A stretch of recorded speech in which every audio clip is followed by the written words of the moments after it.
Hello traders, ನಾನು ನಿಮಗೆ long ಟರ್ಮಲ್ಲಿ ಯಾವ ಟ್ರೇಡಿಂಗ್ ಸ್ಟೈಲು ಬೆಟರ್ ಆಗುತ್ತೆ ಅಂತ ಈ ವಿಡಿಯೋದಲ್ಲಿ ತಿಳಿಸ್ಕೊಡ್ತೀನಿ.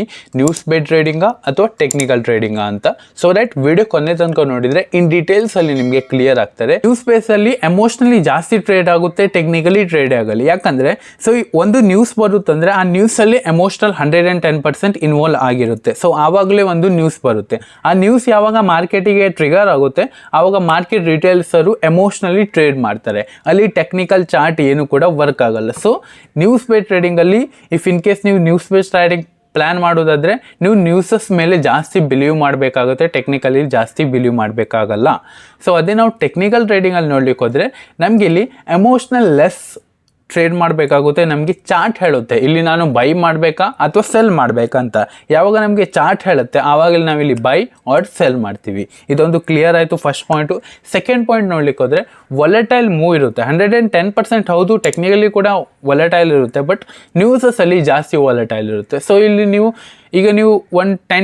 15 ಡೇಸಲ್ಲಿ ನೋಡ್ಬೋದು ಎಲೆಕ್ಷನ್ ಬರುತ್ತೆ, ಅದರ ನಂತರ ರಿಸಲ್ಟ್ ಬರುತ್ತೆ, ಆವಾಗ ನೀವು ವೊಲೆಟಿಲಿಟಿ ನೋಡ್ಬೋದು.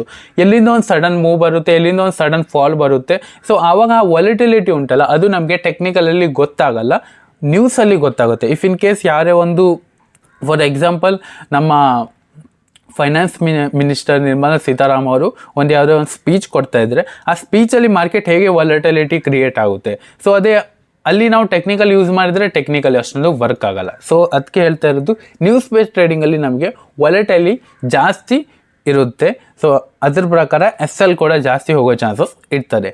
ಟೆಕ್ನಿಕಲ್ ಟ್ರೇಡಿಂಗಲ್ಲಿ ನೋಡ್ಲಿಕ್ಕೆ ಹೋದರೆ ವೊಲೆಟೈಲ್ ಲೆಸ್ ಮಾರ್ಕೆಟ್ ಮೂಡ್ ಮೇಲಿರುತ್ತೆ. ಫಾರ್ ಎಕ್ಸಾಂಪಲ್ ಈಗ ನಮಗೊಂದು ಚಾರ್ಟ್ ತೋರ್ತಾ ಉಂಟು. ಈ ಚಾರ್ಟಲ್ಲಿ ನಮಗೆ ಎಲ್ಲಿ ವೊಲೆಟೈಲ್ ಇರುತ್ತೆ, ಎಲ್ಲಿ ಸೈಡ್ ವೇಸ್ ಆಗ್ಬೋದು, ಎಲ್ಲಿ ಟ್ರೆಂಡಿಂಗ್ ಆಗುತ್ತೆ ಅಂತ ಗೊತ್ತಾಗುತ್ತೆ.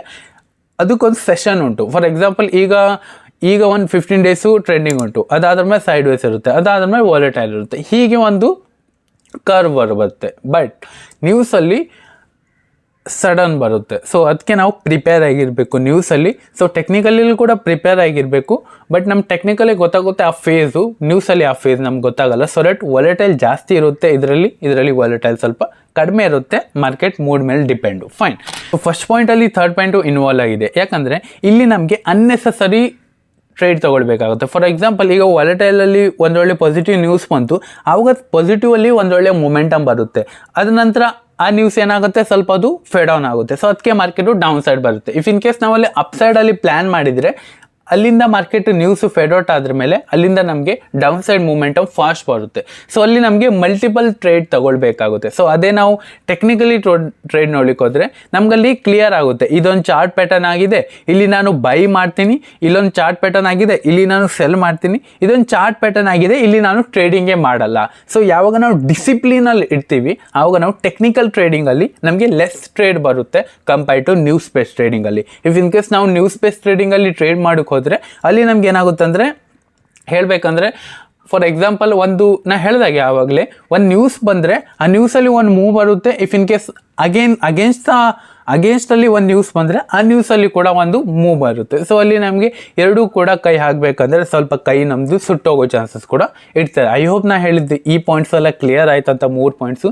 ಸೊ 4th ಪಾಯಿಂಟ್ ನೋಡ್ಲಿಕ್ಕೆ ಹೋದರೆ ನಮಗೆ ನ್ಯೂಸ್ ಬೇಸ್ಡ್ ಟ್ರೇಡಿಂಗಲ್ಲಿ ದಿನ ಒಂದಲ್ಲ ಒಂದು ನ್ಯೂಸ್ ಬರ್ತಾ ಇರುತ್ತೆ. ಇವತ್ತೇನೋ ಕಾಶ್ಮೀರಲ್ಲಿ ಏನಾಯಿತು, ನಾಳೆ ಏನೋ ಕನ್ಯಾಕುಮಾರಿ ಆಯಿತು, ನಾಡ್ದೇನೋ ಗುಜರಾತಲ್ಲಿ ಏನಾಯಿತು, ನಾಡ್ದೇನೋ ಹೈದರಾಬಾದಲ್ಲಿ ಏನಾಯಿತು. ಸೊ ನಾನು ನಿಮಗೆ ಎಕ್ಸಾಂಪಲ್ ಹೇಳ್ತೀನಿ. ಸೊ ಇಲ್ಲಿ ನೀವು ನ್ಯೂಸ್ ನೋಡ್ಬೋದು, ಕೇಜ್ರಿವಾಲ್ ಆಗಿದ್ದರು, ಲೋಕಸಭೆಯಲ್ಲಿ ಏನಾಯಿತು, ಇದು ನಮ್ಮದು ಪ್ರಕಾಶ್ ರೈ ಮೋದಿ ಏನೋ ಹೇಳಿದಂತೆ, OIC ಮೋದಿ ಏನೋ ಹೇಳಿದಂತೆ, ಇವರಿಬ್ಬರು ಕೈ ಆಡಿಸಿದ್ದಾರೆ, ಏನೆಲ್ಲ ನ್ಯೂಸ್ ಬರ್ತಾ ಇರುತ್ತೆ. ಇವಳೇನೋ ಮಮತಾ ಬ್ಯಾನರ್ಜಿ ಏನೋ ಸಫರ್ಡ್ ಆಗಿದ್ರಂತೆ.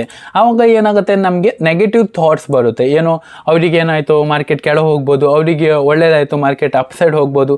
ಇದೆಲ್ಲ ನಮಗೆ ನ್ಯೂಸಸ್ ನೋಡಿ ನಾವು ಒಂದು ವಿಷನ್ ಏನು ಮಾಡ್ತೀವಿ, ಕಾಂಪ್ಲಿಮೆಂಟ್ ಮಾಡ್ತೀವಿ. ಸೊ ಇಫ್ ಇನ್ ಕೇಸ್ ನೀವು ನ್ಯೂಸ್ ಬೇಸ್ಡ್ ಟ್ರೇಡಿಂಗ್ ಮಾಡೋದಾದರೆ ನಿಮಗೆ ನ್ಯೂಸಸ್ ಮೇಲೆ ಜಾಸ್ತಿ ಫೋಕಸ್ ಮಾಡಬೇಕಾಗುತ್ತೆ. ಸೊ ಅದೇ ನಾವು ಟೆಕ್ನಿಕಲ್ ಟ್ರೇಡಿಂಗ್ ನೋಡ್ಲಿಕ್ಕೆ ಹೋದರೆ ನಮ್ಗೆ ಇಲ್ಲಿ ಚಾರ್ಟ್ ಪ್ಯಾಟರ್ನ್ ಹೇಳುತ್ತೆ ಇಲ್ಲಿ ನೀನು ಬೈ ಮಾಡೋದಾ ಅಥವಾ ಸೆಲ್ ಮಾಡೋದಾ ಅಂತ. ಸೊ ನಾನು ನಿಮಗೆ ಒಂದು ಚಾರ್ಟ್ ಪ್ಯಾಟರ್ನಲ್ಲಿ ಒಂದು ಕ್ಲಿಯರಾಗಿ ಹೇಳ್ತೀನಿ. ಫಾರ್ ಎಕ್ಸಾಂಪಲ್ ಈಗ ನಾವೊಂದು ಚಾರ್ಟ್ ಪ್ಯಾಟರ್ನು ಕ್ರಿಯೇಟ್ ಆಗಬೇಕಂದ್ರೆ ಆ ಚಾರ್ಟ್ ಪ್ಯಾಟರ್ನ್ ಯಾರು ಕ್ರಿಯೇಟ್ ಮಾಡ್ತಾರೆ, ಒಂದು ಬಯರ್ ಆರ್ ಸೆಲ್ಲರ್. ಕ್ಲಿಯರ್. ಒಂದು ಗ್ರೀನ್ ಕ್ಯಾಂಡಲ್ ಆಗಬೇಕಂದ್ರೆ ಯಾರಲ್ಲಿ ಕ್ರಿಯೇಟ್ ಆಗುತ್ತೆ? ಬಯರ್ಸ್ ಕ್ರಿಯೇಟ್ ಮಾಡ್ತಾರೆ. ಒಂದು ರೆಡ್ ಕ್ಯಾಂಡಲ್ ಆಗಬೇಕಂದ್ರೆ ಯಾರು ಕ್ರಿಯೇಟ್ ಮಾಡ್ತಾರೆ? ಸೆಲರ್ಸ್ ಕ್ರಿಯೇಟ್ ಮಾಡ್ತಾರೆ. ಎರಡೂ ಯಾರು ಹೊಡೆದಾಡ್ಕೊಂಡು ಒಂದು ಚಾರ್ಟ್ ಪ್ಯಾಟರ್ನ್ ಮಾಡ್ತಾರೆ, ಅಲ್ಲಿಂದ ಒಂದು ಬ್ರೇಕ್ಔಟ್ ಕೊಡ್ತಾರೆ, ಯಾರು ಸ್ಟ್ರಾಂಗ್ ಇದ್ದಾರೆ ಅಂತ ಗೊತ್ತಾಗುತ್ತೆ, ಅಥವಾ ಅಲ್ಲಿಂದ ಬ್ರೇಕ್ ಡೌನ್ ಕೊಟ್ಟರೆ ಯಾರು ವೀಕ್ ಇದ್ದಾರೆ ಅಂತ ಗೊತ್ತಾಗುತ್ತೆ. ಅಲ್ಲಿಂದ ಒಂದು ಮೂಮೆಂಟಮ್ ಬಂದರೆ ಅದು ಯಾರು ಮಾಡ್ತಾರೆ? ರಿಟೇಲರ್ ಮಾಡ್ತಾರೆ ಅಥವಾ ದೊಡ್ಡ ಇನ್ಸ್ಟಿಟ್ಯೂಟ್ ಮಾಡ್ತಾರೆ, ಅದು ಸೆಕೆಂಡ್ರಿ. ಬಟ್ ಅಲ್ಲಿಂದ ಒಂದು ಮೂಮೆಂಟಮ್ ಅಂದರೆ ನಮ್ಗೆ ಕ್ಲಿಯರ್ ಆಗ್ತಾರೆ ಮಾರ್ಕೆಟು ಏನು ಹೇಳಲಿಕ್ಕೆ ಟ್ರೈ ಮಾಡ್ತಾ ಉಂಟಂತ. ಸೊ ಅಲ್ಲಿ ನಾವು ಜಾಸ್ತಿ ಫೋಕಸ್ ಮಾಡಿದ್ರೆ ನಮಗೆ ಬೆಟರ್ ರಿಸಲ್ಟ್ ಸಿಗೋ ಚಾನ್ಸಸ್ ಇರ್ತದೆ. ಸೊ ಅದಕ್ಕೆ ನಾನು ಟೆಕ್ನಿಕಲ್ ಟ್ರೇಡಿಂಗಿಗೆ ಜಾಸ್ತಿ ಮಹತ್ವ ಕೊಡ್ತೀನಿ compare to news based trading. So if in case ನೀವು ಯಾವ ಟ್ರೇಡಿಂಗ್ ಸ್ಟೈಲು ಲಾಂಗ್ ಟರ್ಮಲ್ಲಿ ಪ್ರಾಫಿಟೇಬಲ್ ಆಗ್ತಾರೆ ನೀವು ಅದನ್ನೇ ಚೂಸ್ ಮಾಡಿ. ಬಿಕಾಸ್ ನ್ಯೂಸ್ ಬೇಸ್ಡ್ ಟ್ರೇಡಿಂಗಲ್ಲಿ ಪ್ರಾಫಿಟೇಬಲ್ ಆಗ್ಬೋದು, ಐ ಡೋಂಟ್ ನೋ. ಅಥವಾ ಟೆಕ್ನಿಕಲ್ ಟ್ರೇಡಿಂಗಲ್ಲಿ ಲಾಸಸ್ ಆಗ್ಬೋದು ಲಾಂಗ್ ಟರ್ಮಲ್ಲಿ, ಐ ಡೋಂಟ್ ನೋ. ಬಟ್ ನಿಮಗೆ ಯಾವ ಸ್ಟೈಲು ವರ್ಕ್ ಆಗುತ್ತೆ ಅಥವಾ ನಿಮಗೆ ಯಾವ ಸ್ಟೈಲು ಚೆನ್ನಾಗಿ ಅನಿಸುತ್ತೆ ಅಥವಾ ಜಾಸ್ತಿ ಕಾಂಪ್ಲಿಮೆಂಟ್ ಅಲ್ಲ ಅನಿಸುತ್ತೆ ಅದನ್ನ ನೀವು ಪ್ಲ್ಯಾನ್ ಮಾಡ್ಕೋಗಿ. ಲಾಸ್ಟ್ ಲೀಸ್ಟ್ ನೋಡ್ಲಿಕ್ಕೆ ಹೋದರೆ ನ್ಯೂಸ್ ನಮಗೆ ಲಾಂಗ್ ಟರ್ಮಲ್ಲಿ ಪ್ರಾಫಿಟೇಬಲ್ ಅಲ್ಲ. ಯಾಕಂದರೆ ನಾನು ನಿಮಗೆ ಎಕ್ಸಾಂಪಲ್ ಹೇಳ್ತೀನಿ. ಫಾರ್ ಎಕ್ಸಾಂಪಲ್, ಈಗ ನೀವು ಪರ್ ಬಜೆಟಲ್ಲಿ ಪ್ಲ್ಯಾನ್ ಮಾಡ್ತೀರಾ ಟ್ರೇಡ್ ಮಾಡಲಿಕ್ಕೆ. ಸೊ ಒಂದು ಬಜೆಟು ಪ್ರಾಫಿಟ್ ಆಯಿತು, ಸೆಕೆಂಡ್ ಬಜೆಟ್ ಲಾಸ್ ಆಯಿತು, ಮೂರನೇ ಬಜೆಟ್ ಲಾಸ್ ಆಯಿತು. ಸೊ ಏನಂದರೆ ಎಲ್ಲ ಬಜೆಟಿಗೆ ಮಾರ್ಕೆಟು ರಿಯಾಕ್ಟ್ ಮಾಡ್ತಾರೆ ಅಂತ ನಮ್ಮದು ಒಂದು ಏನುಂಟು ಥಿಂಕಿಂಗ್ ಉಂಟು. ಬಟ್ ಕೆಲವು ಬಜೆಟಲ್ಲಿ ಮಾರ್ಕೆಟ್ ರಿಯಾಕ್ಟೇ ಮಾಡಲ್ಲ, ಅಲ್ಲಿ ನಾವು ಜಾಸ್ತಿ ಹಣ ಲಾಸ್ ಮಾಡ್ತೀವಿ. ಫಾರ್ ಎಕ್ಸಾಂಪಲ್ ಲಾಸ್ಟ್ ಬಜೆಟಲ್ಲಿ, ದಟ್ ಮೀನ್ಸ್ ಫೆಬ್ರವರಿಯಲ್ಲಿ ಮಾರ್ಚ್ ಅಲ್ಲಿ ಒಂದು ಬಜೆಟ್ ಆಯಿತು. ಸೊ ಆ ಬಜೆಟಲ್ಲಿ ಏನಾಯಿತು, ಮಾರ್ಕೆಟ್ ಮೂವೇ ಮಾಡಿಲ್ಲ, ಮಾರ್ಕೆಟ್ ಏನಾಯಿತು ಕಂಪ್ಲೀಟ್ಲಿ ಸೈಡ್ ವೇಸ್ ಇತ್ತು. ಸೊ ಆ ಥರ ನಾವು ಎವ್ರಿ ರಿಯಾಕ್ಟಿಗೆ ನಾವು ನ್ಯೂಸ್ ಬೇಸಲ್ಲಿ ಟ್ರೇಡ್ ಮಾಡಿದರೆ, ದಟ್ ಮೀನ್ಸ್ ಎವ್ರಿ ನ್ಯೂಸಲ್ಲಿ ನಾವು ರಿಯಾಕ್ಟ್ ಮಾಡಿದರೆ ಟ್ರೇಡಿಂಗಿಗೆ, ಸೊ ಅಲ್ಲಿ ನಮಗೆ ಲಾಂಗ್ ಟರ್ಮಲ್ಲಿ ವೆರಿ ಹ್ಯೂಜ್ ಲಾಸಸ್ ಆಗೋ ಚಾನ್ಸಸ್ ಇರ್ತದೆ. ಬಟ್ ಅದೇ ನಾವು ಟೆಕ್ನಿಕಲ್ ಟ್ರೇಡಿಂಗಲ್ಲಿ ನೋಡ್ಲಿಕ್ಕೆ ಹೋದರೆ, ಟೆಕ್ನಿಕಲ್ ಏನು ಗೊತ್ತುಂಟಾ, ನ್ಯೂಸಿಗೆ ಜಾಸ್ತಿ ರಿಯಾಕ್ಟ್ ಮಾಡಲ್ಲ, ಏನು ಚಾರ್ಟ್ ಹೇಳ್ತಾ ಉಂಟಲ್ಲ ಅದಕ್ಕೆ ರಿಯಾಕ್ಟ್ ಮಾಡ್ತಾರೆ. ಸೊ ನೀವು ಯಾವತ್ತೂ ಕೂಡ ಕಂಪೇರ್ ನೋಡಿ. ಫಾರ್ ಎಕ್ಸಾಂಪಲ್, ಈಗ ಒಂದು ನ್ಯೂಸ್ ಬರಬೇಕಿಂತ ಮುಂಚೆ ಟೆಕ್ನಿಕಲಲ್ಲಿ ಫಾರ್ಮ್ ಆಗಿರುತ್ತೆ, ಅದ್ರ ನಂತರ ಮಾರ್ಕೆಟು ರಿಯಾಕ್ಟ್ ಮಾಡಿರುತ್ತೆ. ಯಾವತ್ತೂ ಕೂಡ ನೀವು ಕಂಪೇರ್ ನೋಡಿ. ಒಂದು ನ್ಯೂಸ್ ಬರುತ್ತಂದರೆ ಅದಕ್ಕೆ ಮಾರ್ಕೆಟು ಮುಂಚೆನೇ ಪ್ರಿಪ್ರೇಷನ್ ಮಾಡುತ್ತೆ. ಒಂದೇನು ಅಸೆಂಡಿಂಗ್ ಪ್ಯಾಟರ್ನ್ ಮಾಡ್ತಾರೆ, ಅಥವಾ ಏನೋ ಕಪ್ ಆ್ಯಂಡ್ ಹ್ಯಾಂಡಲ್ ಮಾಡ್ತೋ, ಅಥವಾ ಬೇರೆ ಏನೋ ಡಬ್ಲ್ಯೂ ಪ್ಯಾಟರ್ನ್ ಮಾಡ್ತೋ, ಆ ಥರ ಒಂದು ಕ್ರಿಯೇಟ್ ಮಾಡಿ ಇರುತ್ತೆ. ಆ ನ್ಯೂಸ್ ಬಂದಾದ್ರ ಮೇಲೆ ಅಲ್ಲಿಂದ ಬ್ರೇಕ್ಔಟ್ ಕೊಡ್ತಾರೆ ಅಥವಾ ಬ್ರೇಕ್ ಡೌನ್ ಕೊಡ್ತಾರೆ. ಇದು ಯಾವತ್ತಿದ್ರೂ ಕೂಡ ನೀವು ನೋಡಿ. ಇಫ್ ಇನ್ ಕೇಸ್ ನಿಮಗೆ ಟೈಮ್ ಇದ್ದರೆ ನೀವು ಒಮ್ಮೆ ಚಾರ್ಟ್ನ ನೋಡಿ, ಆವಾಗ ನಿಮಗೆ 110% ಕ್ಲಿಯರ್ ಆಗುತ್ತೆ. ಬಟ್ ಅದೇ ನ್ಯೂಸಲ್ಲಿ ಏನಾಗುತ್ತೆ ಅಂದರೆ, ಮಾರ್ಕೆಟು ಒಂದು ಹೀಗೆ ಸೈಡ್ ವೇಸ್ ಇತ್ತು ಅಥವಾ ಏನೋ ಒಂದು ಮಾಡ್ತಾ ಉಂಟು, ಅಲ್ಲಿಂದ ಒಂದು ಮೂವ್ ಬರುತ್ತೆ, ಅಲ್ಲಿಂದ ಒಂದು ಸೆಲ್ಲಿಂಗ್ ಬರುತ್ತೆ. ಸೊ ಈ ಥರ ನ್ಯೂಸ್ ಬೇಸ್ಡ್ ಟ್ರೇಡಿಂಗಲ್ಲಿ ಆಗುತ್ತೆ. ಇಫ್ ಇನ್ ಕೇಸ್ ನಾವು ಅಲ್ಲಿ ರಿಯಾಕ್ಟ್ ಮಾಡಿದರೆ ನಮಗೆ ಲಾಂಗ್ ಟರ್ಮಲ್ಲಿ ಲಾಸಸ್ ಆಗ್ತಾನೆ. ಇಫ್ ಇನ್ ಕೇಸ್ ನಾವು ಟೆಕ್ನಿಕಲಿ ರಿಯಾಕ್ಟ್ ಮಾಡಿದರೆ ನಮಗೆ ಲಾಂಗ್ ಟರ್ಮಲ್ಲಿ ಪ್ರಾಫಿಟ್ ಆಗೋ ಚಾನ್ಸಸ್ ತುಂಬಾ ಹೈ ಇರ್ತದೆ. ಬಿಕಾಸ್ ನಾನು ಟೆಕ್ನಿಕಲ್ ಬೇಸಸಲ್ಲಿ ಟ್ರೇಡ್ ಮಾಡ್ತೀನಿ, ನಾನು ಪ್ರಾಫಿಟ್ನ ನೋಡ್ತಾ ಇದ್ದೀನಿ. ಸೊ ಇನ್ನೂ ಲಾಂಗ್ ಟರ್ಮಲ್ಲಿ ಐ ಡೋಂಟ್ ನೋ, ನಾನು ಲಾಸಸ್ ಕೂಡ ನೋಡ್ಬೋದು. ಬಟ್ ಈಗ ನಾನಂತೂ ಪ್ರಾಫಿಟ್ನ ನೋಡ್ತಾ ಇದ್ದೀನಿ. ಫೈನ್, ಐ ಹೋಪ್ ನಾ ಹೇಳಿದ ಪಾಯಿಂಟೆಲ್ಲ ನಿಮಗೆ ಕ್ಲಿಯರ್ ಆಯ್ತಾ ಅಂತ.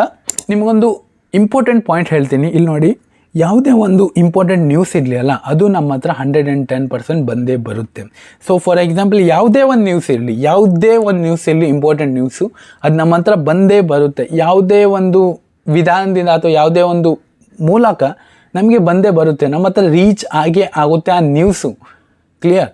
ಸೊ ಅದಕ್ಕೆ ಜಾಸ್ತಿ ಕಾಂಪ್ಲಿಮೆಂಟ್ ಹೋಗಬೇಡಿ. ಎಲ್ಲ ನ್ಯೂಸಸ್ನ ನೋಡಬೇಕಂತಿಲ್ಲ, ಹಾಗೆ ಎಲ್ಲ ನ್ಯೂಸಸ್ಸಿಗೆ ಮಾರ್ಕೆಟು ರಿಯಾಕ್ಟ್ ಮಾಡಲ್ಲ. ಸೊ ಇದೇ ಇದ್ರ ಡಿಫ್ರೆನ್ಸು. ಸೊ ಐ ಹೋಪ್ ನಾ ಹೇಳಿದ ಪಾಯಿಂಟಲ್ಲೇ ಕ್ಲಿಯರ್ ಆಯ್ತು ಅಂತ. ಬಿಕಾಸ್ ಇದೊಂದು ಡಿಫ್ರೆನ್ಸ್ ನಿಮಗೆ ಕ್ಲಿಯರ್ ಆಗಬೇಕು. ತುಂಬ ಜನ ಏನು ಮಾಡ್ತಾರೆ ಅಂದರೆ, ಇಲ್ಲಿ ಝೀ ಬಿಸ್ನೆಸ್ ಆಗ್ತಾರೆ, ಇಲ್ಲಿ ಟ್ರೇಡಿಂಗ್ ಮಾಡ್ತಾರೆ. ತುಂಬ ಜನ ಇಲ್ಲಿ CNBC ಅವಾಜ್ ಆಗ್ತಾರೆ, ಇಲ್ಲಿ ಟ್ರೇಡಿಂಗ್ ಮಾಡ್ತಾರೆ. ಫೈನ್. ಸೊ ಈ ಥರ ನೀವು ಮಾಡ್ಲಿಕ್ಕೆ ಹೋಗಬೇಡಿ. ಜಸ್ಟ್ ಟೆಕ್ನಿಕಲ್ ಮೇಲೆ ಫೋಕಸ್ ಮಾಡಿ, ಟೆಕ್ನಿಕಲ್ ಮೇಲೆ ನೀವು ಲರ್ನಿಂಗ್ ಮಾಡಿ, ಆವಾಗ ನಿಮಗೆ ಇಂಪ್ರೂವ್ ಆಗುತ್ತೆ ನಿಮ್ಮ ಟ್ರೇಡಿಂಗ್ ಸ್ಕಿಲ್ಲಲ್ಲಿ. ಫೈನ್. ಐ ಹೋಪ್ ನಾ ಹೇಳಿದ ಪಾಯಿಂಟಲ್ಲಿ ನಿಮಗೆ ಕ್ಲಿಯರ್ ಆಯ್ತು ಅಂತ. ಇಫ್ ಇನ್ ಕೇಸ್ ನಿಮಗೆ ಚಾನಲಿಗೆ ಏನಾದರೂ ವ್ಯಾಲ್ಯೂ ಕೊಟ್ಟಿದೆ ಅಂದರೆ ಈ ಚಾನಲು, ಡೆಫಿನೆಟ್ಲಿ ನೀವು ಚಾನಲ್ನ ಸಬ್ಸ್ಕ್ರೈಬ್ ಆಗಿಗೂ ಲೈಕ್ ಮಾಡೋದನ್ನ ಮರಿಬೇಡಿ. ಫೈನ್. ಇದೇ ರಿಲೇಟೆಡ್ ವೀಡಿಯೋ ಬೇಕಾದರೆ ಕಮೆಂಟ್ ಬಾಕ್ಸ್ ನನಗೆ ತಿಳಿಸಿ. ಈ ವಿಡಿಯೋದಲ್ಲಿ ಇಷ್ಟೇ. Thank you. Have a good day.